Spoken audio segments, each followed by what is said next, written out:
Será que o leitor possui algum dever?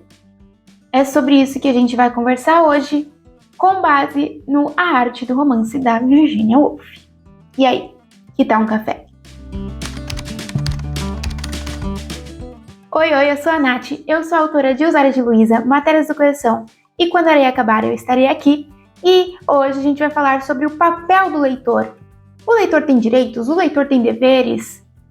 Qual é a do leitor, né? Eu também sou leitora, e aí?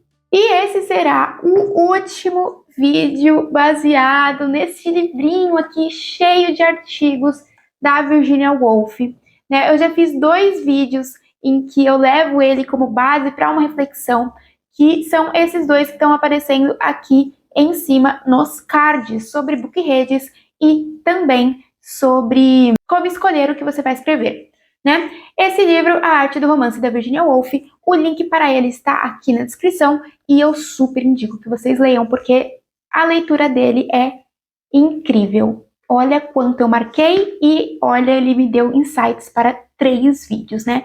Então, vamos começar. E para começar esse nosso cafezinho, eu queria perguntar para você, qual foi a última vez que você leu algo por total prazer?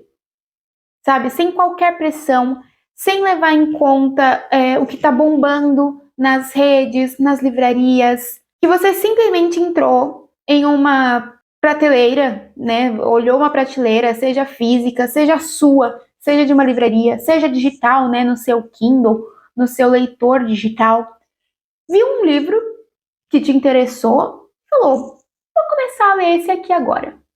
Pensa aí, qual foi a última vez que você fez essa ação totalmente espontânea e sem qualquer pressão?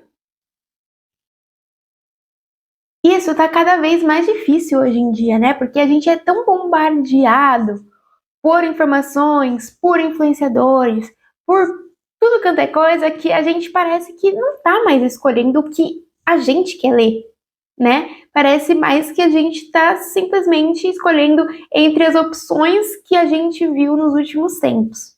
E aí, já pegando aqui o livro, a Virginia Woolf começa falando aqui neste artigo, Horas numa Biblioteca, né, que ela escreveu em 1916. O leitor precisa refrear desde o começo a vontade de aprender. Se adquire conhecimento, ótimo, mas ir em busca, ler por método, tornar-se especialista ou autoridade, muito provavelmente matará o que nos apraz considerar uma paixão mais humana da pura leitura desinteressada. Então, quando a gente busca ler com uma segunda intenção, seja ela qual for, né? Seja a gente produzir conteúdo sobre essa leitura, seja a gente aprender mais para uma referência, às vezes que a gente está escrevendo alguma coisa, seja qual for a segunda intenção, acaba perdendo essa paixão da leitura desinteressada, né? Isso que a Virginia Woolf está falando aqui, que justamente a paixão da leitura desinteressada é o que move o leitor a ser um leitor. E por incrível que pareça, eu vou falar uma coisa para vocês, que quando a gente lê de forma desinteressada, é onde a gente mais pega coisas que nos interessam na leitura, porque a gente lê com total coração, né? A gente se entrega totalmente para aquilo. Esse livro, por exemplo, eu peguei, gente, num domingo à noite. Eu tava, totalmente sem nada para fazer. Na TV tava passando um jogo de futebol americano, eu ainda tava assistindo. Eu não tava gostando, porque não era meu time, não tava legal, não tava interessante. Falei, eu vou pegar alguma coisa para ler. Peguei A Arte do Romance, porque eu falei, é curtinho, acho que eu vou ler rápido. E eu comecei a ler totalmente desinteressada, assim, não vim em nenhum lugar pra falar, não tinha segundas intenções quanto a ele. E ele acabou virando 3 vídeos. Eu marquei pra caramba, eu curti demais essa leitura, sendo que eu fui pra ela totalmente sem qualquer pressão, sem qualquer interferência externa, entende? Uma pressão que a gente ouve muito por aí é a leitura dos clássicos. Você não é ninguém se você não lê os clássicos. E é claro que os clássicos têm o seu valor, né? Mas os contemporâneos também têm. Se a gente tem vontade de ler um contemporâneo, Isso é maravilhoso, porque é ali que a gente vai conseguir identificar os nossos temas de hoje, né? E é ali que a gente vai conseguir se identificar também mais com aqueles personagens, com tudo que eles estão passando e tudo mais. E essa pressão de ler os clássicos, ela existe e assim, gente, sempre vai existir, tá? Ela nunca vai acabar de existir. Sempre vai ter alguém falando para você ler os clássicos, porque clássico é o que é bom e o contemporâneo não é bom. Sempre vai ter. E aí, a Virginia fala justamente sobre essa questão dos clássicos versus contemporâneo, que é, a menos que exista algum grande nome reconhecido, o jovem não terá nada a fazer com os nomes menores, ainda que tratem do mundo que ele vive. O jovem leitor, né, ela está falando de um jovem leitor, ela está falando de uma mente leitora ainda não madura. O jovem preferirá voltar aos clássicos e se consorciar integralmente com intelectos de primeiríssima ordem. Um dos sinais do final da juventude é o surgimento de um senso de solidariedade com outros seres humanos, quando ocupamos o nosso lugar entre eles. Sem dúvida, temos mais interesses pelos escritos de nossos contemporâneos e lhes perdoamos a falta de inspiração em favor de algo que nos aproxime mais. Então, o que ela diz aqui é que quando a gente está com uma mente madura para a leitura, a gente dá valor também aos contemporâneos. A antiga voracidade em saber o que pensavam os imortais cedeu lugar a uma curiosidade muito mais tolerante em saber o que a nossa própria geração pensa. As vozes vivas são, afinal, as que entendemos melhor. Tudo o que possamos ter aprendido com a leitura dos clássicos agora nos é necessário para julgar as obras dos nossos contemporâneos. Mas, se precisamos de todo o nosso conhecimento acerca dos antigos escritores para acompanhar o que os novos estão tentando, também é verdade que, depois de nos aventurarmos entre os livros novos, voltamos aos antigos com olhos muito mais argutos.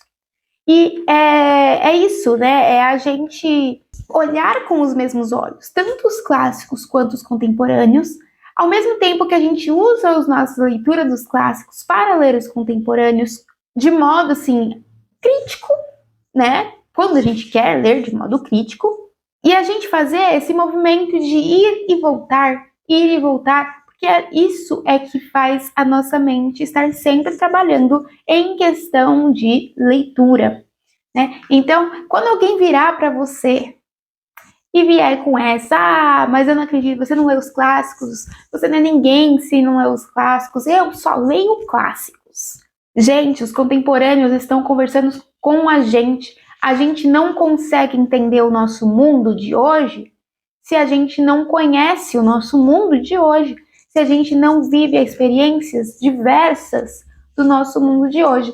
E quem pode dar isso é apenas a arte contemporânea, né? E no caso, os livros contemporâneos, porque eles estão contando pra gente o hoje. Os clássicos nos ensinam como chegamos até aqui, e os contemporâneos falam do hoje e refletem sobre ele. E aí eu quero pegar uma frase também que ela disse num outro artigo, página 67, que é o artigo Como Ler um Livro, que ela escreveu em 1925, que fala: o único conselho sobre leitura que alguém pode dar a outra pessoa é não aceitar conselhos, seguir seus instintos, usar sua razão, chegar às suas próprias conclusões. Admitir a entrada de autoridades, por mais paramentadas que estejam, em nossas bibliotecas e deixar que nos ditem o que ler, como ler, que valor dar ao que lemos, é destruir o espírito de liberdade que é o próprio alento desses santuários. Em qualquer outro lugar, leis e convenções podem nos tolher. Lá, na biblioteca, não há nenhuma. Então você é a única pessoa que deve escolher o que você vai ler, quantos livros você vai ler. Gente, a gente não está numa competição de leitura de livros. tá? Às vezes parece, não sei quanto você acompanha Bookredes, mas eu que estou bastante inserida e quem está bastante inserido nesse mundo, parece uma competição de quem lê mais livro. Hoje eu já li 85 livros esse ano.